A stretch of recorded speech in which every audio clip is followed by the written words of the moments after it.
Obboleettii koo gaafii kiyya naaf deebisii adaraa. Jaarsi kiyya jireenya isaa keessatti bakka naaf kennee naan hin dubbatu. Yeroo alaa dhufuu akka ormaatti na laala. Maaliif laataa jette obboleettiin keenya. Gaafii kanaan wal fakkaataa namoonni gaafattan illee ni jirtu. Iddoodhuma tokkotti yaadan irratti kennaa jechuudha. Egaa jalqaba irratti akka ormaatti na ilaalaa isa jedhu kanaafi isa qofa osoo hin taane atilleen abbaa manaa kee akka ormaatti isa ilaalta. Sababni kana jechuu dandeef hanqinni mata duree irratti suma bara jira.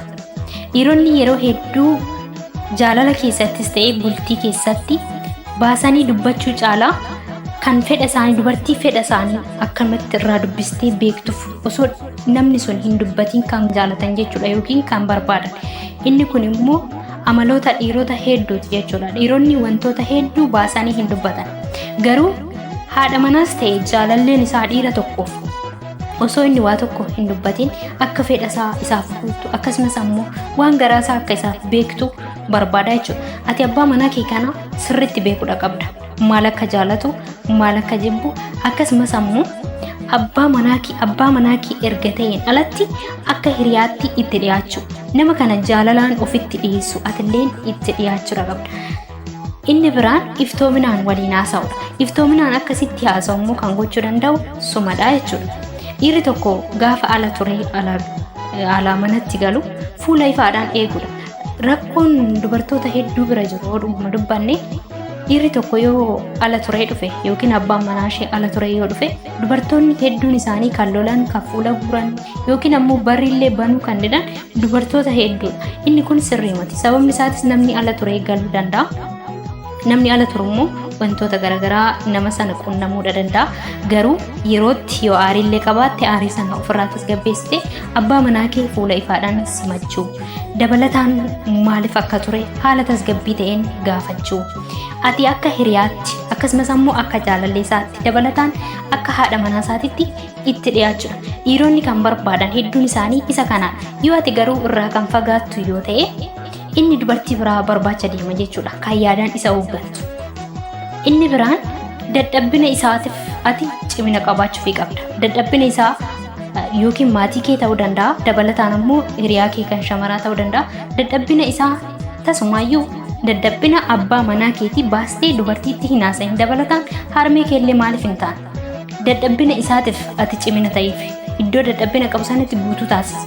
Dabalataan abbaan manaa kee garuma fedheenu ta'uu danda'a. Yaadan ta'uu danda'a. Hojiirratti ta'uu danda'a. Akkasumas ammoo nama dafee aaru ta'uu danda'a. Wantoota kana hundaaf ati guutuu isa taasisuudha qabda. Haala tasgabbii ta'een iddoo dadhabbina inni qabu sanatti iftoominaan itti himuudha. Wanta dadhabbina qabu sanatti akka inni gaddu yookiin akka inni saalfatu dadhabbina isaatiif inni akka gaddu osoo hin taane kan gochuu qabdu ati siifan jira jettee hirkoo isaaf ta'u jabina isaaf ta'u ani si cinaan jira jettee wanta kanatti yookiin iddoo kanatti dadhabbina qabda jettee itti himu. Sababni isaatis ati haadha manaa isaati waan taateef. Haadha manaatiif abbaa manaa jechuun dirqama mana tokko keessa jiraachuu jechuu miti. Yaada tokko keessa jiraachuu jechuudha. Yeroo inni alaa galu akkuma jedhe fuula badaadhaan simachuu kan keerra fuula ifaadhaan gaafa simattu abbaan manaa kee yeroo ala ba'e manatti hanga galutti muddama. Sababni isaatis ati isaaf gammachuu maddisiista. Yeroo aaree dhufu gammachuudhaan akka simattu aarii sana akka irraa balleessitu haadha manaa isaa waan taateef yeroo hunda isheen naaf jirti akka jedhu godhuudha qabda. Madda gammachuu isaa ta'uufii qabda. Yoo garuu yeroo hunda atis akkuma inni si baqatu ati ni baqatta yoo ta'e bultiin keessan suni gammachuu argachaa hin deemu jechuudha. Akka muka firee hin qabne sanatti yookiin goggogaa deema jechuudha. Yoo garuu wal hooggantanii abbaan manaa keetii iddoo inni dadhabbina qabutti ati jabina. Iddoo inni laafaa ta'utti ani siif jira jechuun iddoo inni waa tokko hin danda'u jedhutti hin dandeessa jettee jabina ta'uufii qabda. Akka si dinqisiifatu deebisteetu haadha manaa gaariin qaba haadha manaa jabduun qaba jedhe akka inni si dinqisiifatuuf akkasumas ammoo akka inni itti siin boonu godhuu ni dandeessa. Tarii yaadota nani siin jedhu kana yookiin amaloota nani siin jedhu kana hin qabdu yoo ta'e of dhaalchisuu ni dandeessa.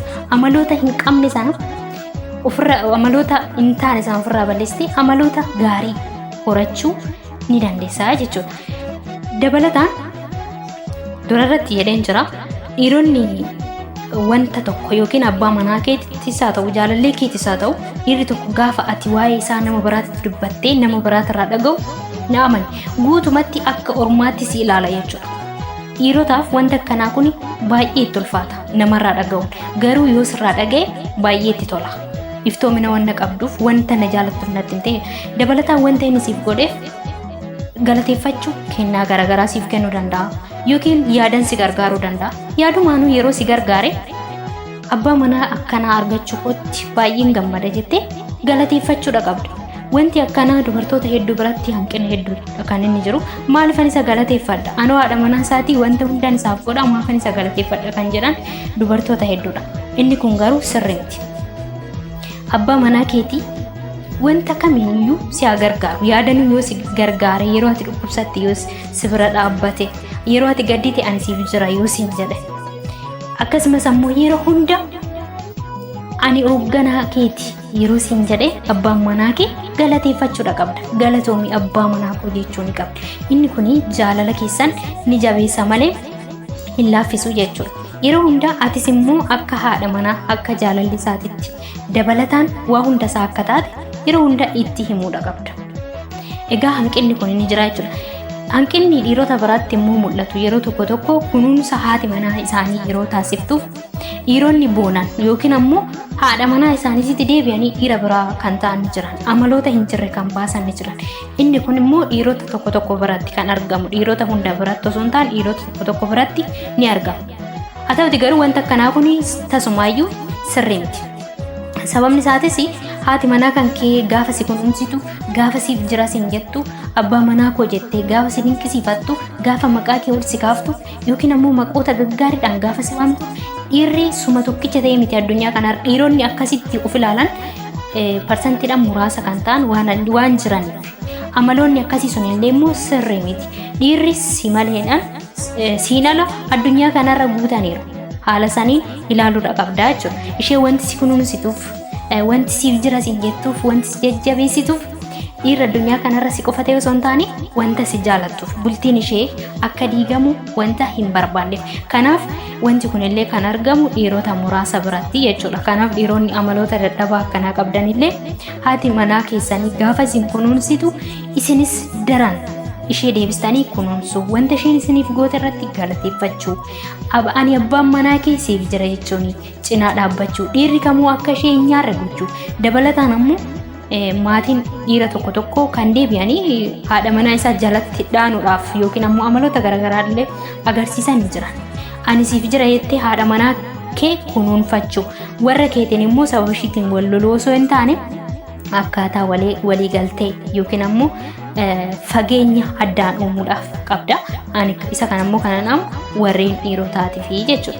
Kanaaf shamara takka yookiin dubartiin takka gaafa isin kunuunsitu anaan ala dhiirri biraan jiru. Anaan ala yoonarraa adda baate dhiira biraa hin argattu. Kanaaf akkatti na ilaalti. Kanaaf akkatti na kunuunsiti jettanii yaaduu osoo hin taane wanta na jaalattuuf wanta bultii ishee jaalattuuf jettanii yaaduun baay'ee barbaachisaadha. Isa kana naamu akka walii galaatitti dhiirota tokko tokko biratti dadhabbina argamuudha jechuudha. Yoon dogongore garuu dhiifama naaf godha. Kanaaf egaa shamarroonni amaloota akkasii qabdanillee dhiira yookiin abbaa manaa keessa yookiin jaalallee keessaan yaadan bira dhaabbadhaa ani siif jira jedhaani dabalataan wantoota isa gammachiisu guyyaa kara guyyaatitti abbaa manaa keetiif yoo raawwatte baay'ee barbaachisaadha jechuudha. Jechuun ilaalcha gaarii uumuu fi yeroo hunda akka bira jirtu akka cinaa jirtu itti akka dhaga'amu.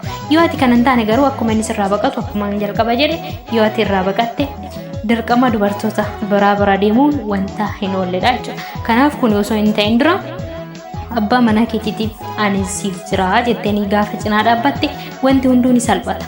Iftoominaan wanti kam caalaa iftoominaan wanta tokko irratti dubbachuudha. Yeroo waliin dubbattan ammoo yoo inni haasa'u ati callistee amma hin dubbisana xumuratti dubbiin sun si aarsullee danda'a dubbiin isaa si aarsullee garuu callistee dhaggeeffachuu akkasumas ammoo haati manaa keetis gaafa dubbattu yaada isheen dubbattu sanarratti tuffiidhaan ala irratti xiyyeeffattee dhaggeeffattee yaada waliif kennu.